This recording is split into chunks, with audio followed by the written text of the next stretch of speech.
Welcome to Lead Stronger Longer, the podcast that empowers you to purposefully lead your life personally and professionally. My guest today is Bill Shelow, a renowned speaker, author, and thought leader in the financial industry. As the CEO of Libra Insurance Partners, the largest independently owned insurance marketing organization in the country, Bill is recognized for his passion, insights, and innovation in bridging gaps within life insurance distribution. With a successful track record, including leading Duncan Financial Group and Harleysville Insurance Companies, Bill brings over 25 years of expertise.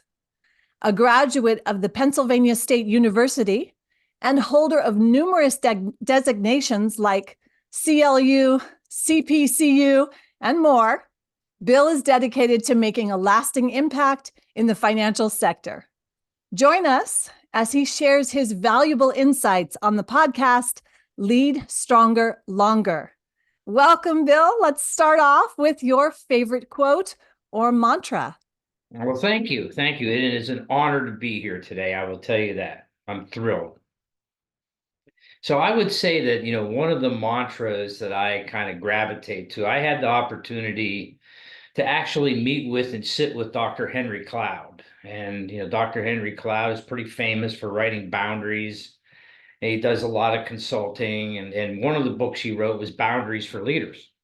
And in that book, and we had a chance to talk at dinner about this, and this was fascinating to me. He said, one of the things that he talks about is leaders get what they allow and they get what they create. And I kind of live by that mantra as I go through, my career here and my day-to-day operations. You ask yourself, what are you allowing and what are you creating? Because at the end of the day, that's what you're going to get from your leadership.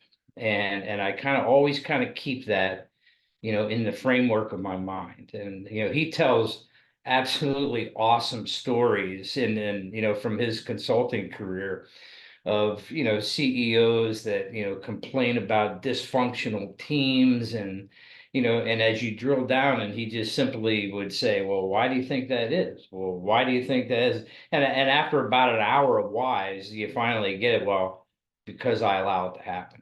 And I think that, I've kind of that conversation with him and then subsequently reading the book, but that conversation with him and just that little phrase of you get what you allow and you get what you create is something that I kind of keep at the forefront of my mind at all times. Wow, that is so powerful.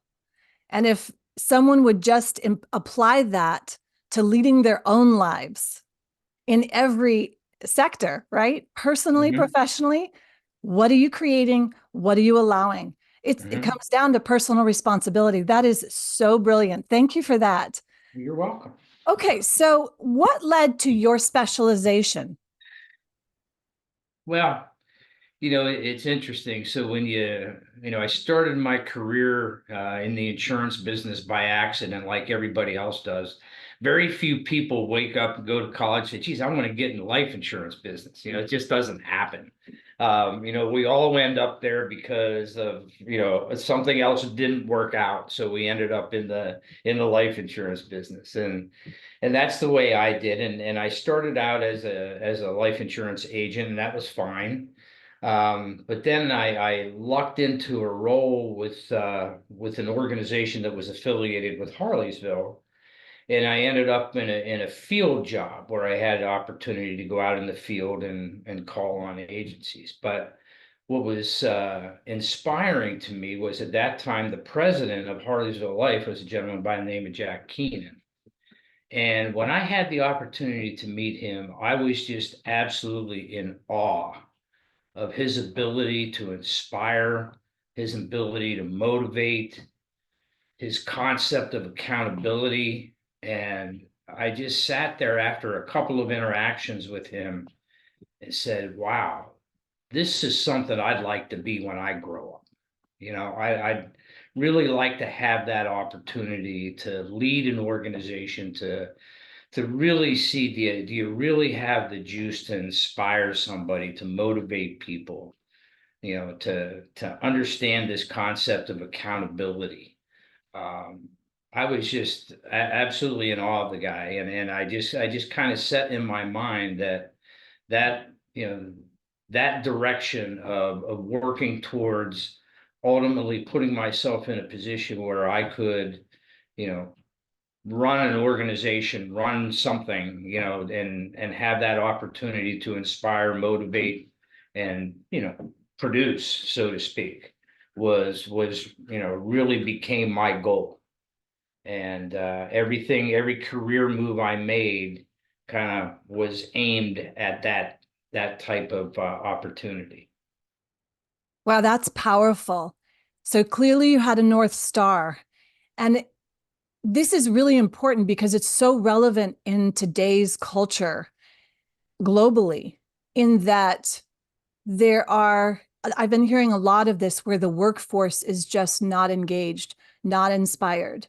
And so it taking responsibility from the leader, what is it that we can do as leaders to help inspire the workforce and inspire people to stay engaged and be accountable? It's a big topic right now, right? With Hmm. regards to, I guess, a generational shift and folks not wanting to. It's like, oh, it's easier just to stay home and play video games than to go and Yeah, contribute and make a positive impact. yeah. And yet here you are, you already had the North Star of, no, I'm here to make an impact. I'm here to make this, to lead this positive impact. And so you created that North Star. But I wonder if there was a crucial early mistake. I mean, I love how you said you kind of fell into that. Yes. And so we can learn that these moments are growth moments. But what is it that maybe was a major pitfall early on that really was a catalyst for you to even push further? Well, I think that I would tell you, Stephanie, that more of my significant mistakes, if you will, kind of happened a little bit later, and I'd love to tell you one of those stories because it made a huge difference. But I think early on, the pitfalls just revolve around the choices that you have to make, and you're not sure if they're the right choices. This particular role I was in, there was the company bought out the contract, and then I had to pick which geographic location I was going to go to, and why was I going to go there. Obviously, kind of disrupted the family, so those were harder decisions that you don't know if you were making the right decision, and those types of things. But I think as far as um kind of going through that process, the only other time I would tell you that I got derailed a little bit is that when you're going through your career and things are going pretty good, you end up kind of maybe getting some opportunities. And I had an opportunity to shift from maybe the one side of the business and to a different side of the business. And while that was kind of rewarding and flattering to be able to do that, as I stepped back and took a look at that, I probably would have gotten to where I wanted to get to faster had I just kind of stayed the course and you know, not been diverted, so to speak, and chasing something that, I mean, like I said, it was flattering, it was good, but it took me off track. Yeah. Was that the story that you were going to share? No, the story I was going to share. So when I took over, I'll tell you this quick story because this is fascinating to me because it changed everything to me. So I had just taken over as the CEO of LifeMark. So LifeMark was the predecessor organization to Libra. And the CEO I was replacing, we had a 5 month kind of transition period. She walked away, and here I was at the helm of a really, really great organization. All of a sudden, a new competitor showed up in our space. And the next thing I know, I'm losing partner agencies to this competitor. And it was, really, really challenging. And, folks are looking around, well, hey, what is going on? Why are these people leaving LifeMark and going to this other organization?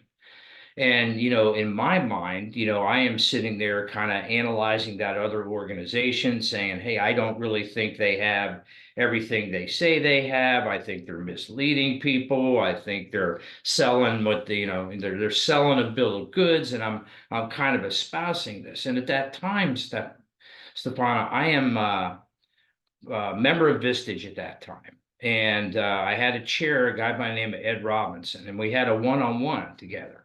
And I'm really kind of just, talking and zeroing in on this challenge that I have. And he looks at me and he says, have you ever read the book David and Goliath? I said, no. He said, read that book and we'll talk about it next month when I get back. And so I said, okay. So I read the book. And he said, okay, what did you get out of David and Goliath, that particular story? And I said, well, David really didn't, take all the things that the king or the pharaoh wanted him to do with armor and this and that. And, he really just honed in his skills. He became the best at the slingshot. He just practiced and prayed, was all internally focused. And he said, so when you think about it, if you were internally focused, and you were putting the best value proposition together for your partners, would they leave? He said, you are way focused on talking about your competitor and not focused at all about building your value proposition. And Stephana, that changed absolutely everything for me. Everything. I mean, we retrenched. We got together as an organization. We focused on building a value proposition. We talked to our partners and said, hey, if we could, what should we build? And we created over the long term a value proposition that today is probably, this is 10 years ago. But I would tell you, and it changed the economic model because I needed to fund this stuff. I mean, it changed every facet of our organization. And it was just astounding to me that as I look back 10 years ago and look at where we are today, we arguably have the strongest value proposition for BGAs in the marketplace today. And all kind of focused on this concept of differentiation, all on value. We figured out how to fund it, and it's been an awesome journey, but it all came from that one concept. If you're in competition, look inside, don't look outside.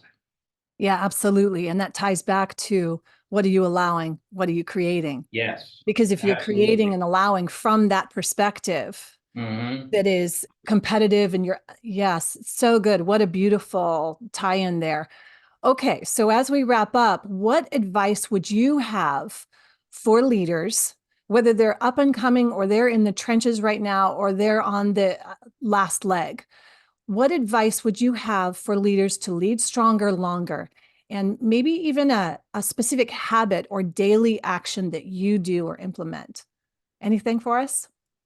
Yeah, I mean, I think the most important thing, and it does tie back to what, you get what you allow, you get what you create. At the end of the day, it's about getting things done in organizations, about executing your strategy. And I think that, culture drives execution, right? And I think that, in order to create a culture that is kind of execution focused, and the key to execution is accountability. And I always think about that. Execution equals accountability. The only way to manage accountability is to have candor, have honesty, create a trust in your culture to where you can have that type of interaction with everybody. Because if you don't have honesty and you don't have candor as particularly as a leadership team, then you're not going to really execute. We had a guy named Robert Cujo Teschner come to our organization. He wrote this book called Debrief to Win. And in that book, Stephana, he talks about this concept of getting to the root cause. And, the only way to do that is to have a culture of trust, to have candor and honesty, and really kind of exploring every facet of an issue that could have occurred, so that you could really get to the root cause. Because in organizations where you don't have candor, you don't have honesty, you don't have that type of culture, you end up with a lot of surface type solutions. Things are, I would refer to them as kind of smoothed over. Maybe they look like they go away, but you really haven't solved anything. You haven't solved any problems. You haven't really changed anything. And I think that, if the only thing I can tell you is to create that culture, creating that culture of candor, honesty, and trust is really the key to execution and getting things done the right way. Yeah, that's brilliant. And what happens when you don't have that trust and you have those layers of superficial is you actually create more problems.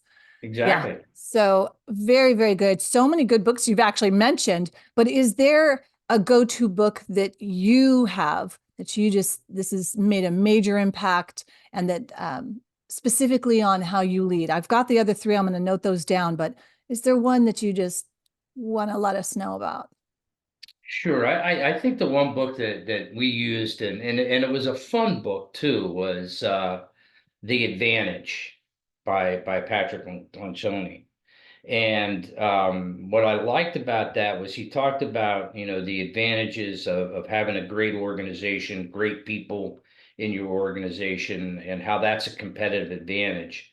But what I loved about the book, Stephana, was he said, the key is to, understand, those six questions, what do we do? Why do we do it? How do we do, all those six questions that he has. But he said, and the key is to get to clarity, to repeat clarity, and then to reinforce clarity. I mean, it's all about, if you really want to accomplish things, and you really want your organization to move in tandem, clarity is the key to that. And again, it gets back to that whole communication process too, right? Honesty, candor. If you're going to be clear and about everything, then it kind of tied everything together for us. So from a business perspective, I would tell you The Advantage made a big difference for our organization. And we still refer to it today, and we refer to this concept of clarity. It's one of the first questions we ask when things are either working or not working is, hey, are people clear? Are people clear? Have we done our job? Are people clear?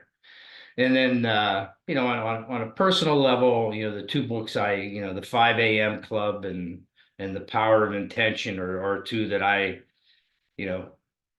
kind of gravitate to on a personal basis. Excellent. All excellent choices. And what I've heard overall through this and knowing your history and your intention and how you do lead is that there is power in the simplicity. And I think that things have been made over complicated. And in our time of stepping into leadership or anyone wanting to lead in today's culture, it's to go back to those fundamentals, because everything you've said is fundamental principles. And I Absolutely. think that that's key. So fantastic. Thank you so much. I really enjoy being in your company. I always learn something beautiful. In terms of contact information, then we'll say goodbye. Is there a way that you want to be contacted? Is it LinkedIn? What's the best way if people would like to reach out to you or even find out more about your company and how to work with you? Sure. I mean, yeah, LinkedIn is fine. I respond to anybody that messages me on LinkedIn, and I'll send you my email as soon as we connect if you want to communicate, and we'll go from there. Yeah, absolutely. So in letting everyone know, clearly Bill is a speaker and he has something incredible to share with the world. So definitely reach out there. And then I will say, I'm going to put your books in the chat. and in the show notes. And I thank you so much for your time. Take his words to heart, folks. It has been a real pleasure, and like I said, a real honor and privilege to talk with you, Stephana. Absolutely. Thank you so much. Okay. All right. Make it a great day, everyone.